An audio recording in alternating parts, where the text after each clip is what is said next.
Good morning, good afternoon, good evening to our global audience. Hello, everyone. Thanks for joining us today. I'm Babak Abbassadeh, CEO of Toronto Center for Global Leadership in Financial Supervision.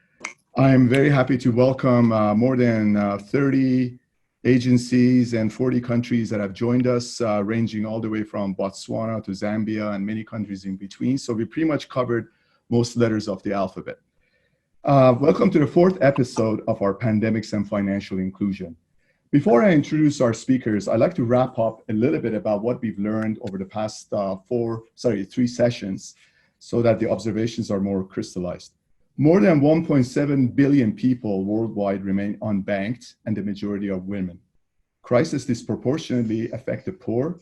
The experience with past pandemics, such as Ebola, indicates the economic fallout and subsequent recovery are likely to hit women harder than men in developing countries. Yet, as disruptive as COVID-19 is, it has also amplified opportunities for financial inclusion, which is critical for poverty reduction. COVID-19 has created the urgency to accelerate the need for digital payment systems, as cash is considered a contaminant. Building a digital payment system is critical, but it's not just simply about building a technology platform.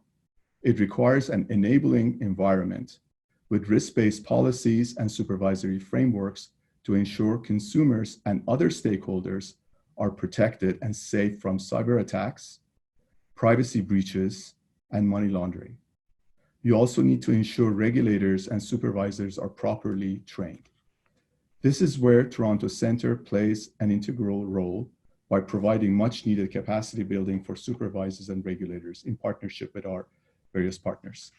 In the past decade, we at Toronto Center have seen a steady increase in demand for our programs as countries struggle to address the challenges of building safe and accessible financial systems. While we deliver 70 to 80 programs and more than 2,000 officials annually receive our training, so much more could be done if additional resources could be committed to these efforts.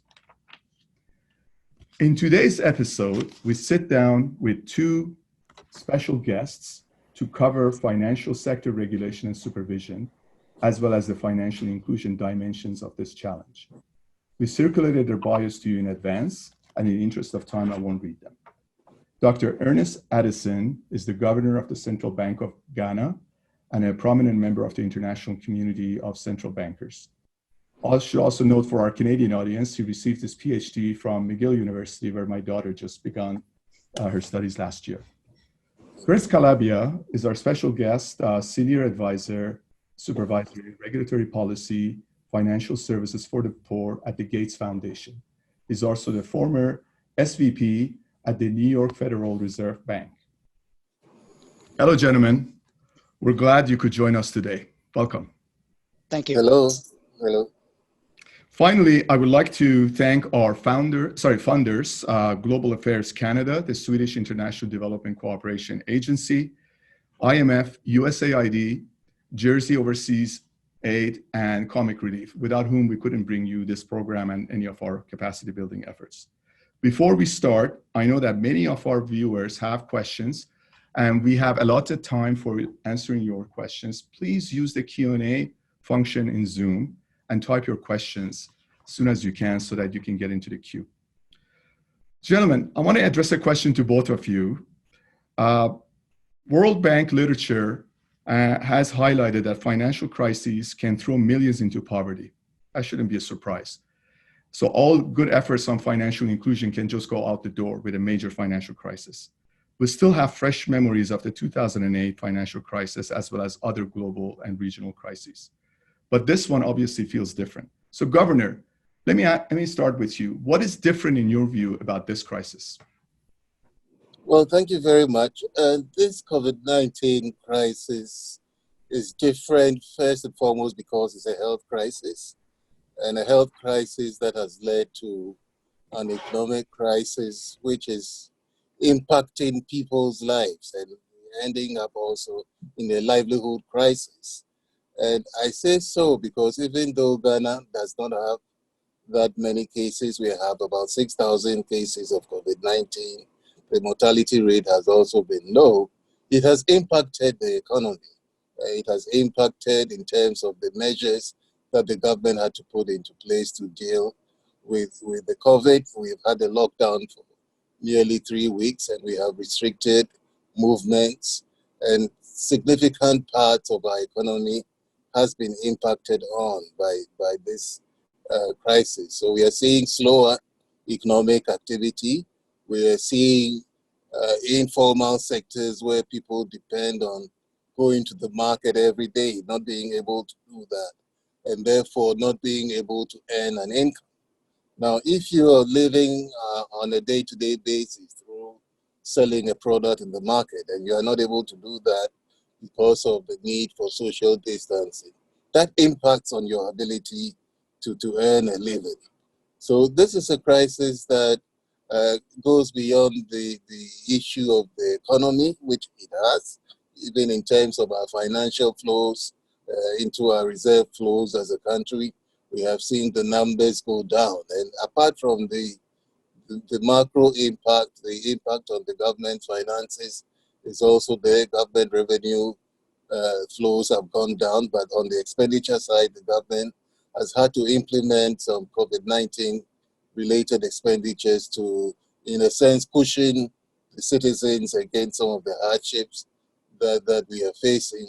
And then at the household level, we have seen, especially those who belong to the services sector, being significantly impacted on. Hotels are empty, restaurants are empty, informal markets have been empty for 2 weeks, and that has impacted on livelihoods. Thank you very much. And also, it's important to note that while in relative terms, Ghana has not had a major number of cases with COVID, you still live within the world community and you're impacted by the various slowdowns that are happening. So everyone is really in this together. Chris, turning to you, so I'm sure you have a special vantage point as a former SVP at the New York Federal Reserve Bank. You pretty much had a front view seat of the 2008 great financial crisis. And back then, I think the banks were the big culprits. But what is your view now? How is this crisis different for you? Thank you, Babak. I'm honored to join the governor today and you with the Toronto Centre program on pandemics. I think Governor Addison said it quite well, and that is that this is a health crisis. And that's the major difference between the COVID-19 pandemic and the 2008 crisis. And the loss of life on a heartbreaking scale is one of many factors that makes it so incomparably different from the 2008 crisis. That said, as you alluded, in 2008, I think many observers would have blamed the financial system as being the source of the crisis. In 2020, the financial system might actually be part of the solution, especially in lower and middle income countries.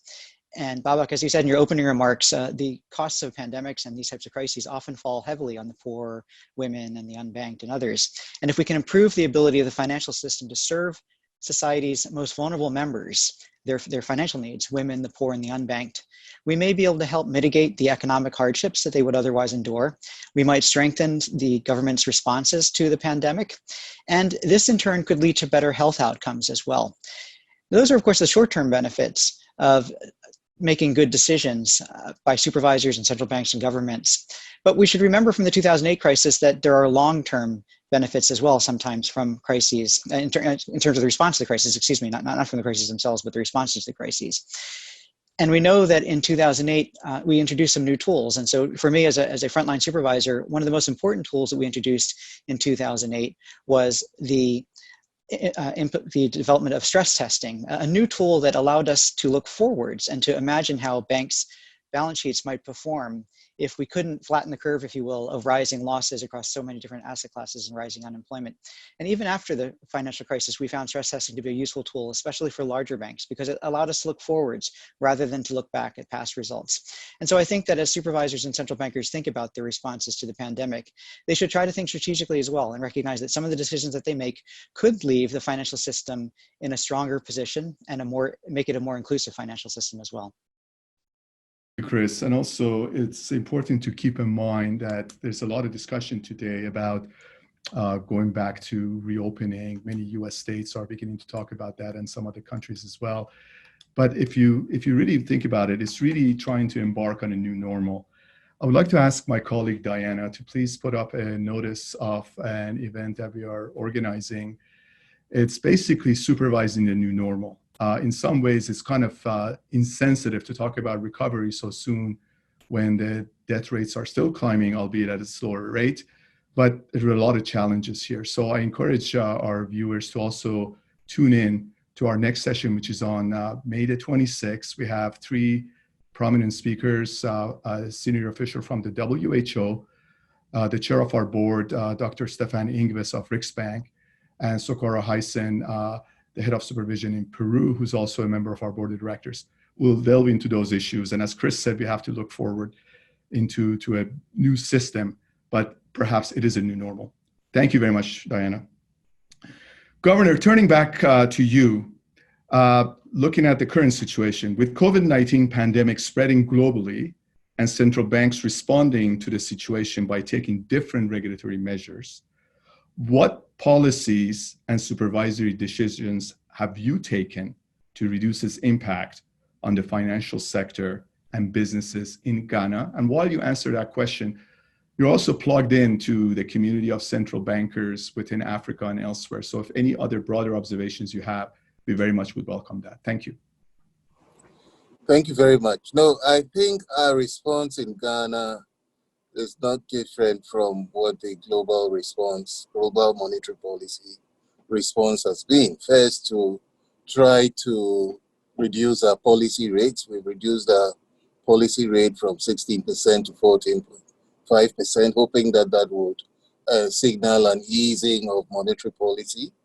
We have also reduced reserve requirements for banks from 10 to 8%. We reduced the capital conservation buffer for banks from 3 to 1.5%. And we have also relaxed the provisioning requirements for selected loans. Now, this is because we had taken earlier measures which we think had strengthened the financial sector and our broad macro policy in general. Inflation had come down. We were beginning to see fairly robust growth prior to this crisis coming in. So in Ghana, we did have the policy space to reduce the policy rates and reduce reserve requirements. I know there are other African countries that did not have the advantage in terms of where they were prior to the crisis. And Zambia was one of those countries where they have not been able to use the policy rate or reserve requirements to counteract the impact of this crisis on the economy broadly. In addition to that, we also had to look at the issue of digital payments, which became very important because people had to stay at home and therefore trying to undertake transactions using digital means became very important during the period. In Ghana, mobile money is one of the more important digital forms of payments.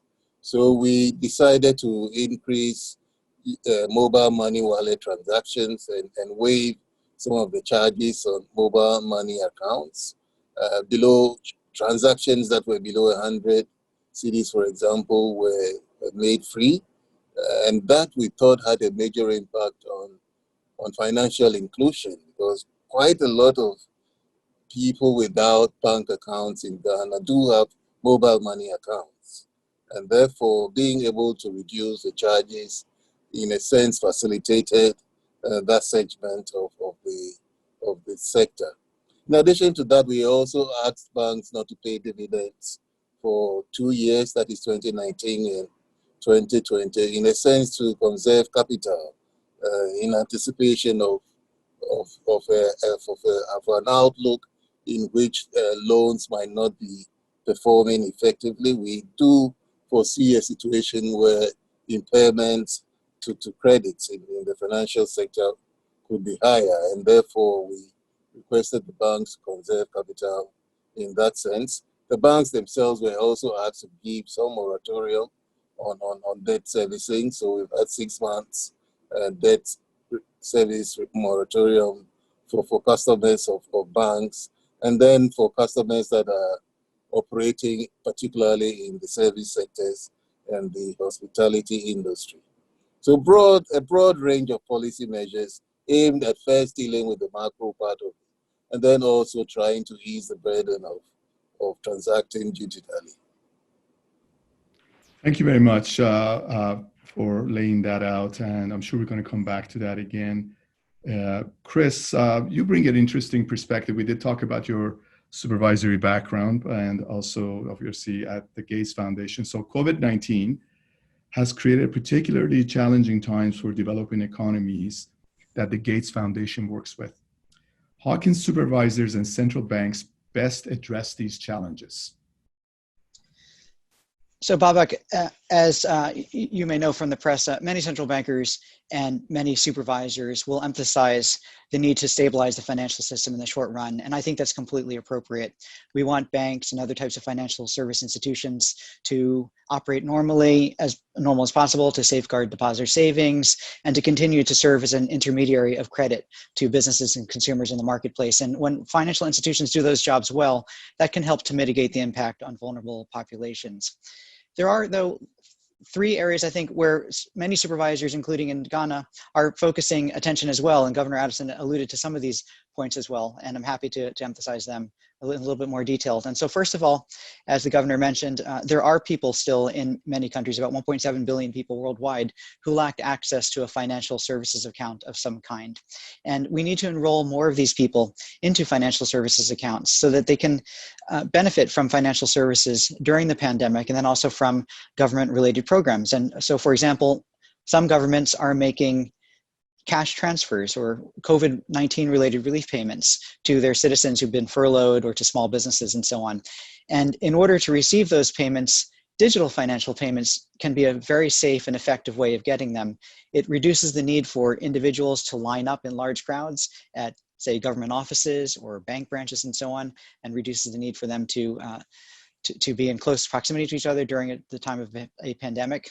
But if you think long term, when people have access to these financial services accounts, they're better able to engage in the formal economy. They're better able to make payments and receive payments in the future. They're better able to save and invest in their family's futures. And eventually they're better able to borrow too, as they develop a credit history and so on. And so this is one area where you can have a very long-term effect when you think about a short-term response to the pandemic. A second thing in many lower and middle income countries is that we need to think more about the entire financial system. And one challenge in some parts of the world is that in rural or impoverished areas, you can't find a bank branch or an ATM anywhere. But you can almost always find someone who sells a mobile phone or a SIM card, or you can pay to top up airtime on your mobile phone. And about 15 years ago, the idea of relying on mobile phones to provide financial services really took off, first in places like Kenya or the Philippines, and now have been deployed in many lower and middle income countries around the world.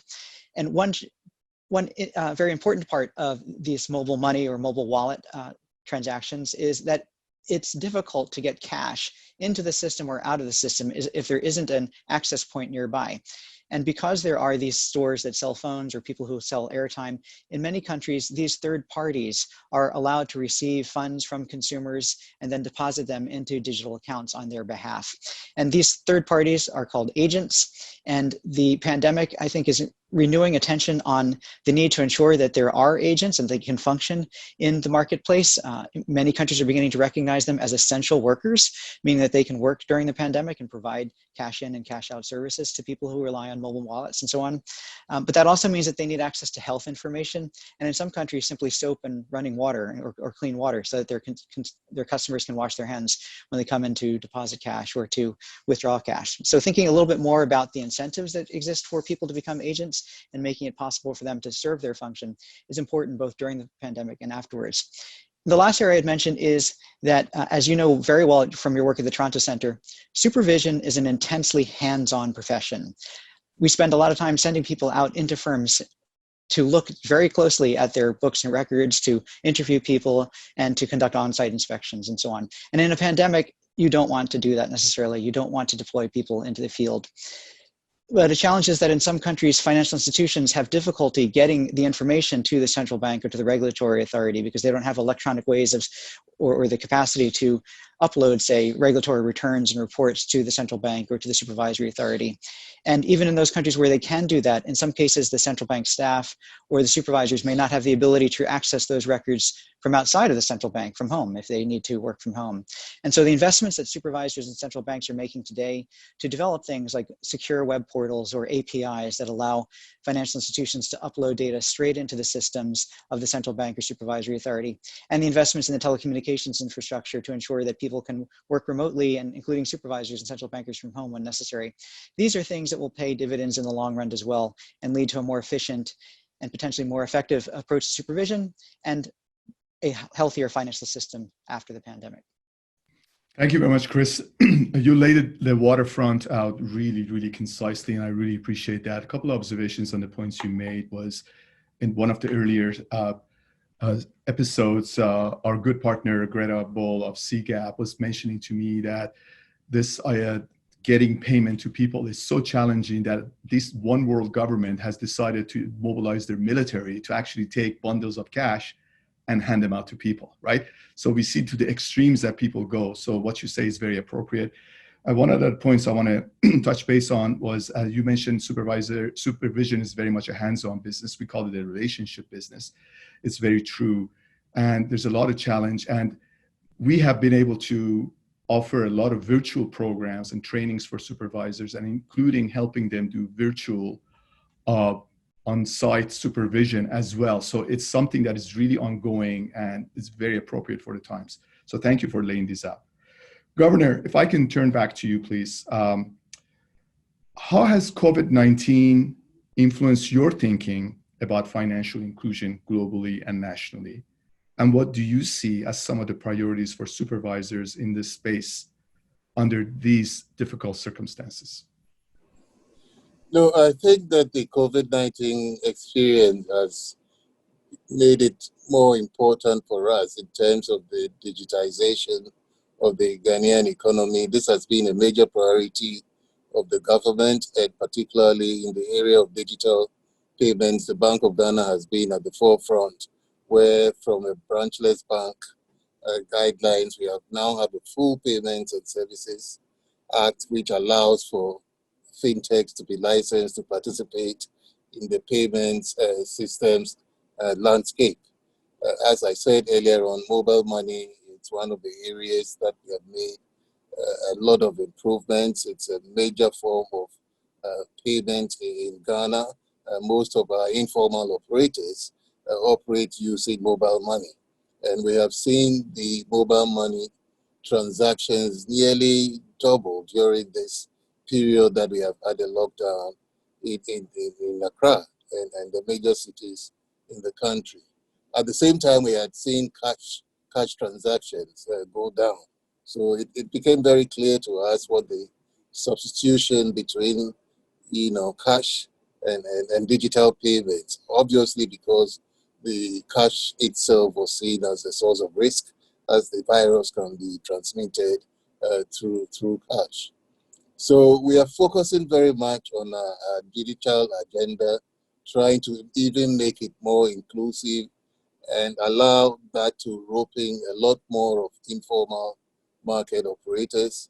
This also takes the form of, in a sense, a gender dimension, because most of the participants in the informal sectors are market women who do not normally have access to banks and do not normally have access to products of banks. So now that we using the mobile technology, we are beginning to see a lot more access of women into finance. And therefore, some of the products that are being generated, mobile credit, for example, which does not require credit but based on repayment histories, seem to be doing well, those that are targeted at women entrepreneurs. And I think that broadly, this is the impact on inclusion as we see it. And globally, we would need to move that into a space in which we also begin to see merchant payments becoming online and digital. That's the big challenge that we have back home here, where we do not have a lot of online payments for goods. And we are trying to encourage merchants to introduce digital forms of selling their goods and services as well. So broadly, this is how I see the impact on financial inclusion. The access can be widened to informal sectors, and these informal sectors have a bias towards the ability of women to get access to finance. Governor, these are impressive initiatives, and I commend you for meticulously approaching this matter. I do know that from our activities and involvement in Ghana with regulatory authorities, there's a very high degree of professionalism there. In fact, some of our trainers are folks that we trained in Ghana and now are helping us train other countries. So, this is fantastic to hear. Chris, turning to you, what are the main projects the Gates Foundation is leading under the Financial Services for the Poor project? And why did you pick these focus areas? Thank you. Thank you. Yes, at the Gates Foundation, we believe that every person deserves the chance to lead a healthy and productive life. And when Bill and Melinda set up the foundation, they wanted to address those things that make it harder to lead a healthy and productive life, including by addressing inequities in health and medicine, education, as well as economic growth and opportunity, and especially for women and girls around the world.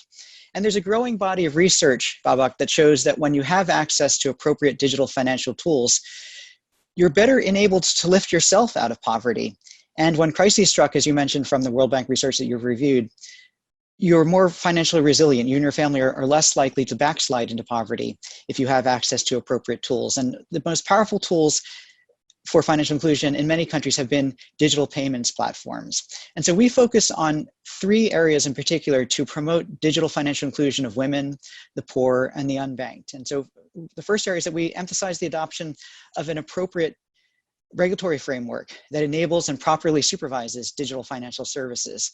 And so we provide advice to supervisors, and we sponsor research into enabling regulations such as licensing, customer onboarding, the role of agent networks, as I mentioned earlier, as well as consumer protection. We also look more broadly at the wider range of prudential and supervisory issues that countries should consider as they enable digital financial inclusion. And in fact, together with several partners, including the World Bank and the United Nations, different agencies with the United Nations, we recently published our reference guide for regulators on supervisory topics related to innovation and financial inclusion, which is meant to give broad insight into the types of questions and then a range of responses that different supervisors have adopted in different countries. The second area that we look at it and make grants in is in the digital infrastructure of a country. And there are two aspects in particular. One of the biggest blockers of inclusion in many countries is the lack of identity. And what that means is that in many countries, the poor and marginalized groups, including women, especially women, may lack access to the documents that you and I have to prove who we are. Those are things like birth certificates or driver's licenses and passports.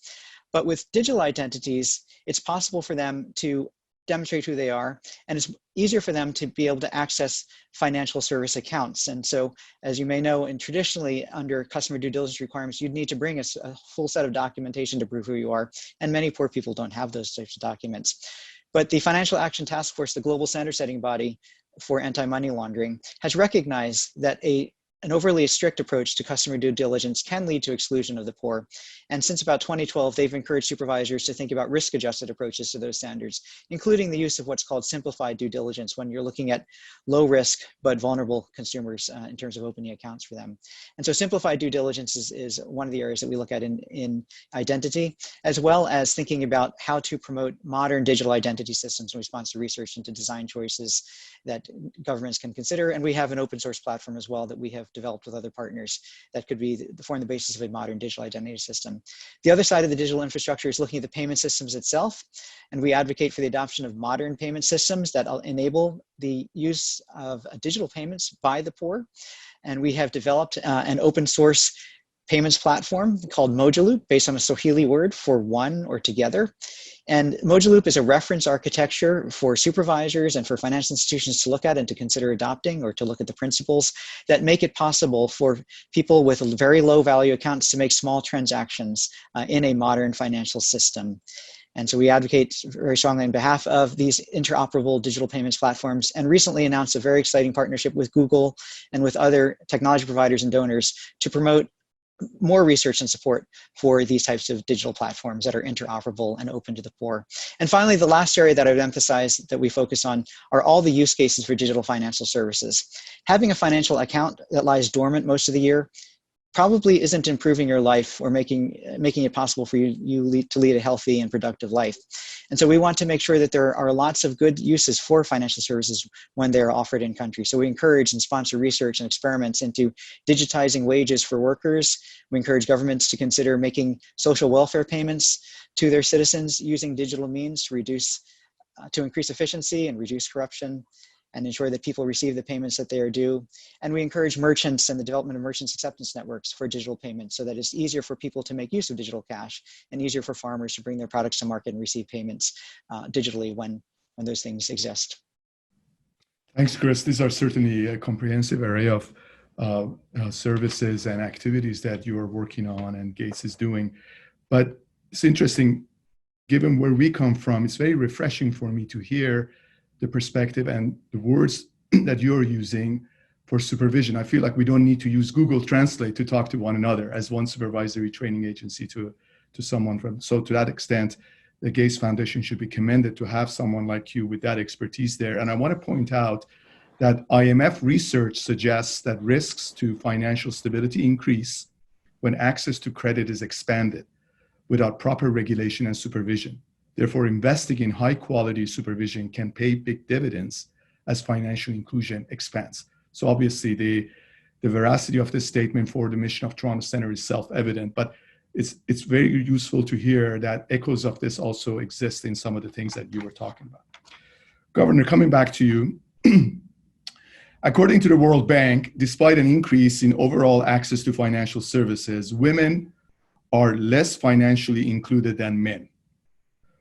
Ghana, for example, falls far behind global standards. Could you please tell us how you are addressing this issue at the central bank, and what are the main challenges in enhancing financial inclusion in Ghana? Thank you. Well, thank you very much, Chris. I think that the issue of women's access to finance, it's a broader one, and the issues that you use to address them tends to be, in a sense, cross-cutting. I mean, the reasons for women not being able to have bank accounts, some of them are sociocultural, depending on which part of the world in which you are. Women have different rights than men. And I think the same argument can be brought into the Ghanaian context, where women do not own most of the easiest collaterals, such as houses and the type of assets that banks would require in order to extend the loan.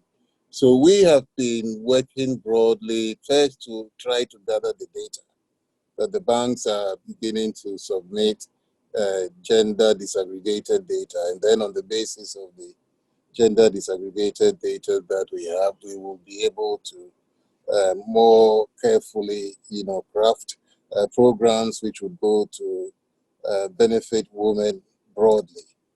But the traditional collaterals, we are dealing with it through promoting digitization, digital forms of credit, which would require that women do not have to produce the more difficult forms of collateral.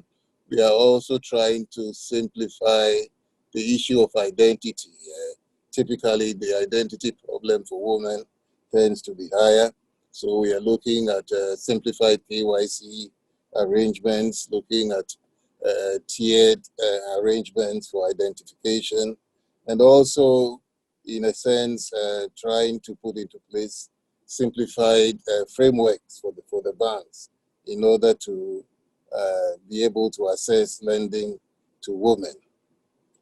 So these are the main issues that we face in terms of the issue of women, which I say has to be cross-cutting in terms of the approach, because there are several reasons that account for that. Women are depending on men for their living, and that dependence also, in a sense, does not allow them to be able to independently access credit.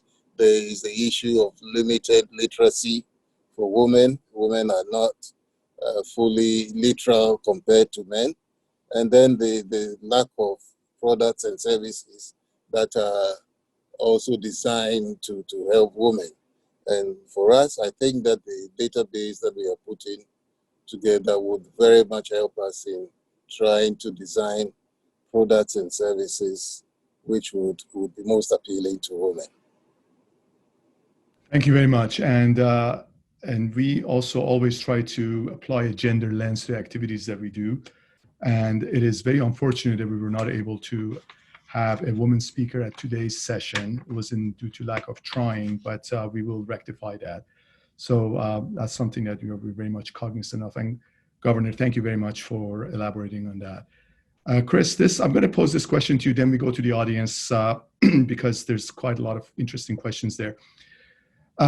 Together with partner organizations, Financial Services for the Poor program has developed a reference guide as a public good to assist regulators who are exploring policy options for enabling the development of inclusive digital financial services. I believe you alluded to this in one of your earlier answers. Have you received any feedback from supervisors on how helpful is this document? Yes, absolutely. I'm happy to address that. If I might just add on to some of the issues that Governor Addison mentioned about the financial inclusion of women.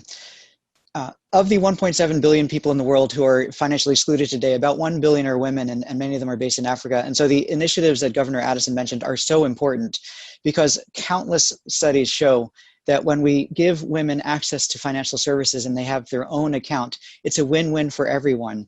Women who have access to their own accounts are more likely to spend more on nutrition and the education needs of their families and their children. And that leads to better health and education outcomes for both boys and girls. And interestingly, research also shows that when women have access to accounts, they increase their stature in their families and in their communities as decision makers, and they're more likely to gain to seek formal employment in the economy. And so it's a fascinating development. We could spend most of our time focusing on women and we would achieve most of the results that we want in financial inclusion. With regard to the reference guide, thank you so much for mentioning that. This is a document that we had developed with partner organizations who, because we were meeting often with central bank staff or regulators in countries who had questions about what is the range of practice, what are some examples of good regulatory policies that different countries have adopted. And we decided that we would collaborate to do some research on the basic questions that many regulators face and then offer insight into a range of practice of actual regulations that have been adopted in different markets and offer some insight into how well those have worked in terms of the impact on access to accounts and improvement of access to services for many different groups, including women. And so this reference guide looks at everything from the basic enabling environment, that is, who is licensed to provide financial services, how do you onboard consumers for the first time into financial services, how do you supervise the agent network that I talked about, those third parties who provide basic cash in and cash out services, and what can you do to improve the protection of consumers, many of whom are new to financial services, and as Governor Addison mentioned, may be illiterate, and in some cases, in some of the communities we work in, they may also be innumerate and unable to read or understand numbers. And so these are very important considerations when you're thinking about the population. But the reference guide also covers a much wider range of topics, looking at the full range of prudential issues that supervisors and central bankers think about when they open their markets to digital financial services, including things like what are capital and liquidity standards? How do you monitor for money laundering issues and prevent money laundering and terrorist financing and fraud? What can we do to secure these nascent systems against cyber attacks and so on? And so this is a first iteration of this document. It's available on the Gates Foundation website. It's called the Reference Guide for Regulators. It's meant to be a highly accessible and highly visual document. So it's not at all a traditional regulatory document like that you and I are used to. It's got lots of graphs and diagrams and so on to make it very easy. And it's not a standalone reference guide either. You do need to do additional reading, and we provide links to a number of other resources out there that our partners have developed and to actual central bank websites and so on for regulations. The feedback from the initial use of this document in our meetings and technical assistance missions was highly favorable. And when we showed it to academics and to regulators and international financial institutions as well, they all asked if they could have copies. And that's why we decided to make this public. It's the 1.0 version right now. And so we are seeking input and suggestions from people about things that we could improve or things that we could cover differently and better. And so we're eager to receive feedback on it. Thank you very much, Chris. And if feedback from us is welcome, we'll be happy to take a look at it and also provide you with some of that. So let's go to the audience, and I see a number of very interesting questions. First, a statement of praise from Habib Kabo, who liked one of our previous sessions. It says today is another rich experience being shared. So thank you very much, Habib. Appreciate it. And I bet you the critical comments are going into my email, so I like to read the ones that are coming here forward. Governor, let me pose this question to you. What is the Central Bank of Ghana doing to ensure that financial inclusion drive in Ghana is sustained in the midst of COVID-19? So in other words, how do you make sure that COVID-19 doesn't just erase all the gains that you've had? No, well, I think that the digital agenda broadly is a priority for this government, and we are ensuring that we continue with our policies in that sector, particularly the setting up of digital infrastructure, improving the network and connectivity, as well as looking at the issue of cost, really, and which impacts on access to digital services. We have had to come out with a schedule for financial intermediaries in terms of trying to minimize the cost of transfers, for example. And we have put in a range of values for which the banks and other specialized deposit institutions do not charge anything at all. I think that is where the biggest gain is. If we are able to manage the costs associated with the use of mobile money, for example, that should help us sustain the interest of the non-included in the financial services sector. Thank you very much for that. Chris, this question is specifically for you. You're actually mentioned by name in that question. So one of the fallouts in India due to this pandemic is the dislocation of huge numbers of migrant workers. Please share your thoughts, comments on how this impacts banking needs while people are constantly on the move, some of them on foot. Do you have any insights that you can share on this? Yes, the pandemic has led to a large number of people returning home to their countries because they can no longer work in the communities in which they used to work, whether that's in India or beyond. And that's true not just in India, but also in other countries as well. So there is a mass migration taking place of people who are highly vulnerable, who lived day to day on wages that they would earn in the informal sector sometimes in many cases. And that's why programs like the cash transfers are likely to be quite important in many countries going forward to help close the gap in lost income and wages. And it may also help to reinforce physical distancing requirements if families have access to some resources to help meet their daily needs so that they're not forced to work and expose themselves as much in the open to the virus. And we think that cash transfers are going to continue to be an important part of the responses in many countries to the pandemic.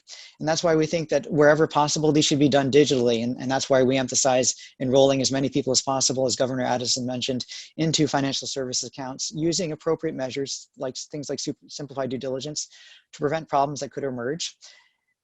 And these types of digital transfers are very safe. It's much more effective, it's often much more efficient. It costs a lot less rather than have, as you said, have the army say deliver cash house to house or have people gather in crowds outside of government offices or bank branches. And so cash transfers are going to be an important part of that solution. But digital financial services themselves may also be part of the solution in these cases.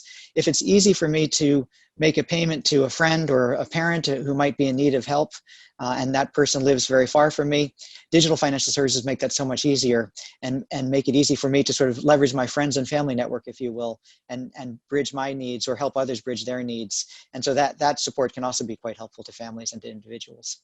But it's a very big challenge, and it's one that I encourage supervisors and central bankers to think about as well.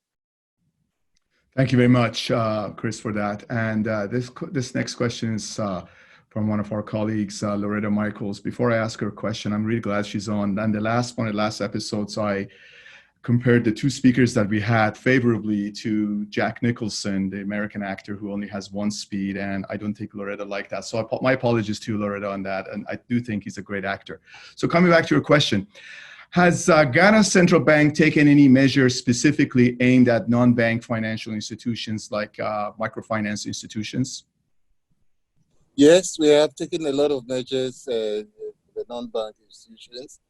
Some of them had, minimum requirements, secondary requirements, which we have reduced.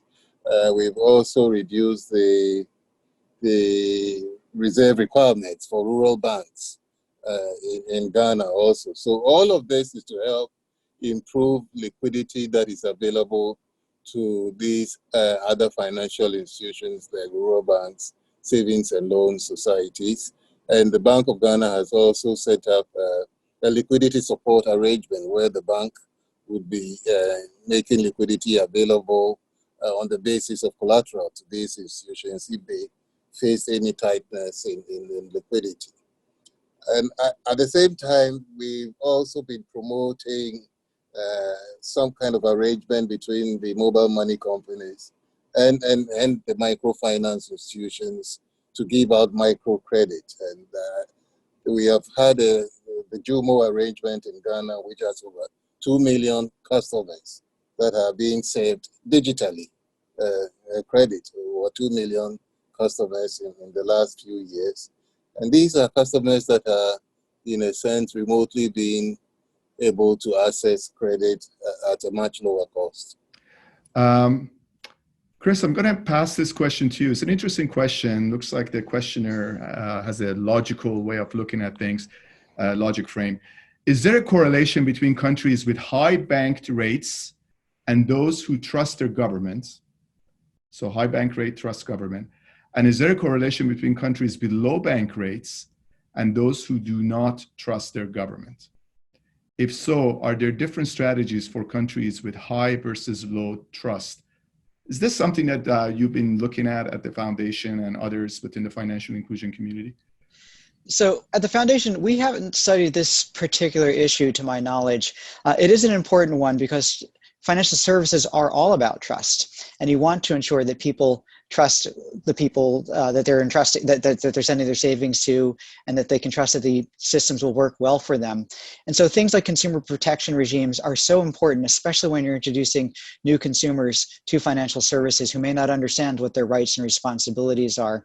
And so things like transparency in terms of pricing and fees that consumers may pay make it easier for the consumers to understand what obligations and rights they may have and how the system will work for them if they open an account.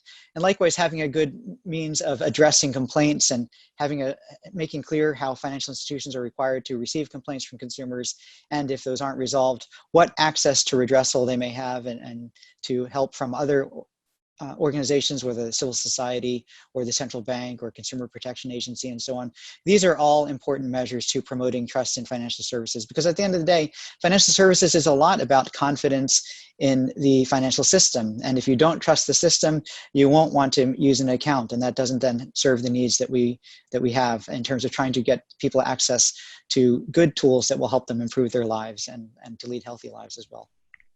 Very true. So without trust, money is just a piece of paper or just a bit of information, right? Exactly. I would add that no matter how much capital a bank or a financial system may have, all of that is eroded if consumers don't trust the system.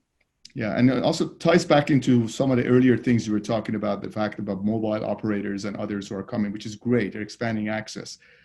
But it does beg the question, and I don't necessarily want to open that gate, but does beg the question of fiduciary responsibility, does beg the question of like, who is at the end of the day looking after the stability of the system? Is it the central banks, or is it some other entity that might be regulated, but then their financial activity is not regulated, right? So these are very interesting interrelated questions in the rush to provide access to people, which is very legitimate. These broader questions obviously have to remain very much at the forefront of our mind. Governor, I'm going to pass this question on to you. It's not just about Ghana. It's actually a global question, but I think you, based on your network of central bankers around the world and the fact that you have worked in international organizations and are in charge of the monetary policy in your country, you may have a view on this to help us out. It's a question about equity in a sense.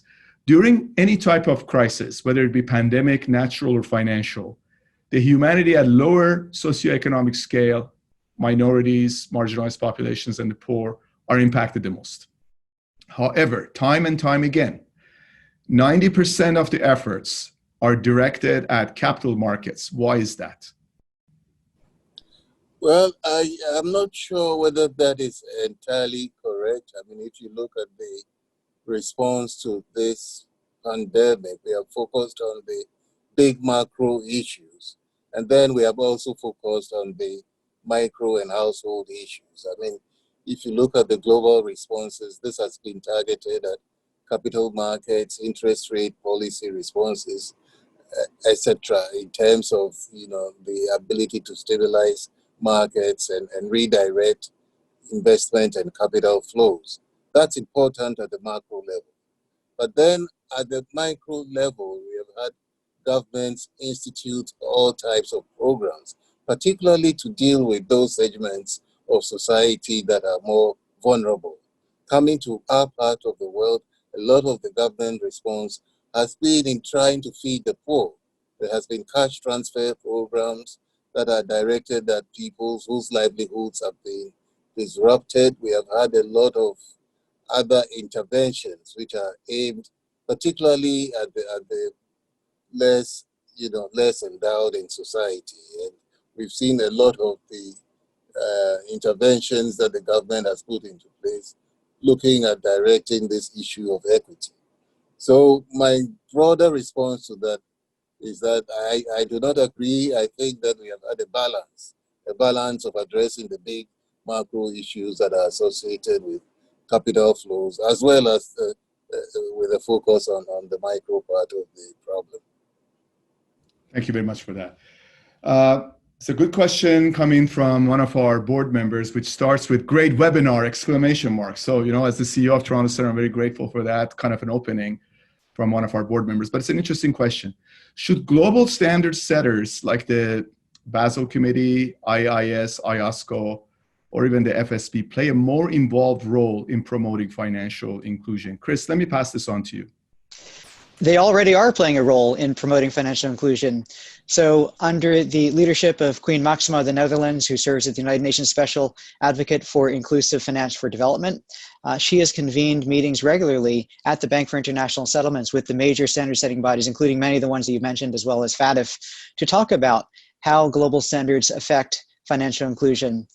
We know that in its past, a very strict application of things like know your customer rules or customer due diligence could lead to exclusion, and FATF, to its credit, has recognized that challenge many years ago and has encouraged countries to adopt risk-based approaches that may be more appropriate for their local circumstances and that might consider the needs of including citizens in their financial system, while also respecting the fact that they are potentially lower risk and they're very small transactions, so less risk of things like money laundering taking place. And it's the same could be true for the other standard setting bodies as well. And many of them have written papers on how standards affect financial inclusion and how regulators and central bankers can think much more about financial inclusion.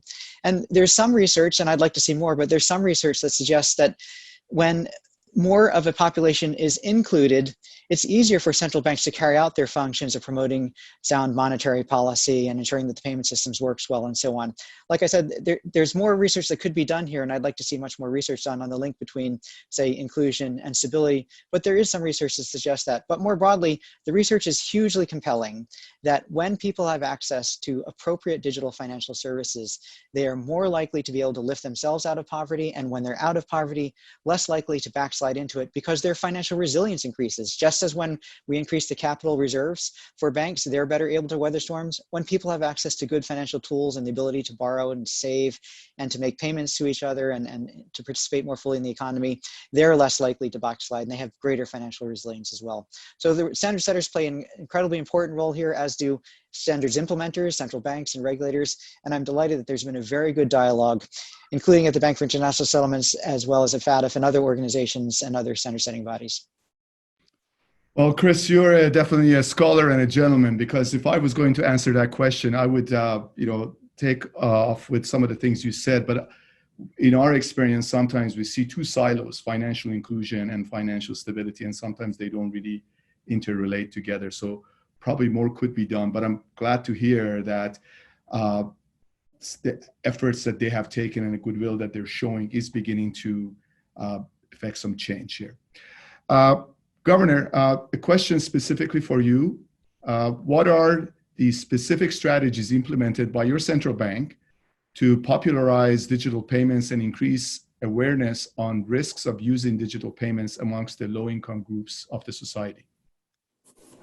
Well, as I said, digital payments are a major part of the policy of the country broadly. I mean, Ghana is implementing a national identification program where there is going to be a biometric issue of a national ID, which contains the information of almost everybody in the country. In addition to that, we are also pursuing a national digital property addressing system that also is also aimed at digitizing the economy. Thirdly, we have designed a tiered KYC arrangement to minimize compliance challenges also in the country. And as I said earlier on, we have a new Payments and System Services Act, which allows us to license fintechs. So currently we have received several applications from many promoters that are trying to register fintech organizations in the country. And these fintechs are working in collaboration with the banks to develop different types of applications that will simplify digital payments. Especially, we do have the mobile money arrangements and interoperability between the mobile money and bank accounts, and what we call the e-switch account, which is a central bank inspired project. We call that the financial inclusion triangle. So in Ghana at the moment, if you have a bank account and you have an e-switch card and you have a mobile phone, you can have interoperability between your mobile phone and the bank account as well as the e-switch card. And all of that, in a sense, brings in a lot of the people in this country who are not in the cities, in the rural areas, who have access to mobile phones, are automatically able to be roped into the banking system, because once they have a mobile money account, these mobile money accounts can be replicated using a banking account and opening a banking account for that mobile money account. And we think that this is the way in which we will sustain interest in digital payments broadly, but also to promote all of this agenda. Thank you very much. We're coming pretty close to the end, but Chris, I'm going to ask you to please take a stab at this question. Is there any immediate palliative in any form for microfinance institutions in developing countries to ameliorate the effect of COVID-19? Because obviously a lot of them are in panic, they may not be able to exist. Is there anything that you see certain governments do or incentives to keep these institutions afloat?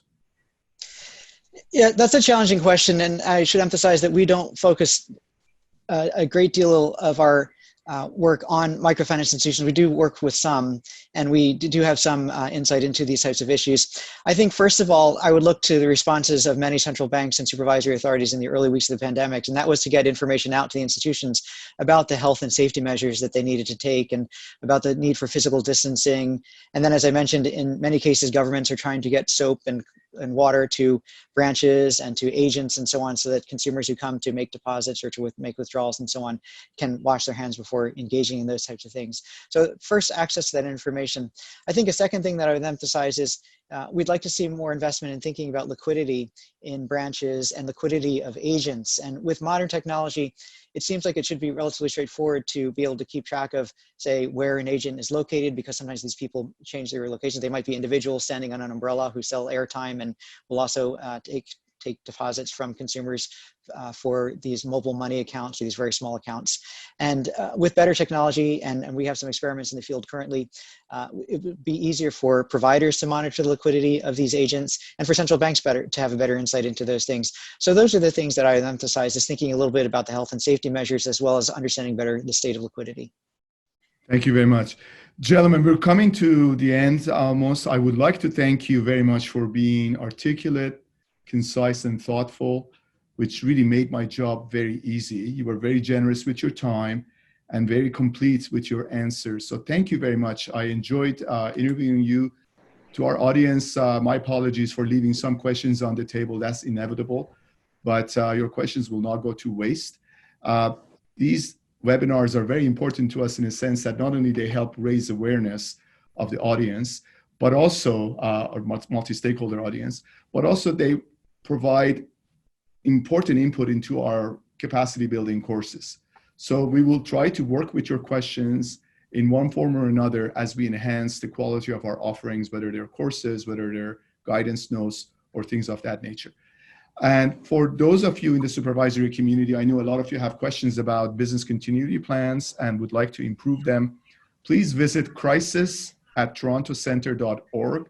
We do have dedicated communities of practice for business continuity plan, financial inclusion, and others to enhance the dialogue amongst the supervisors and tie you to various activities and initiatives that will be helpful to you. So Chris and Governor, thank you again. I really appreciate your time. And thank you. Thank you. Goodbye, everyone. It's a real pleasure. Thank you. It was an honor. Thank you. Thank you, Governor. Thank you, Babak. Thank you. Thank you. Thank you. Bye.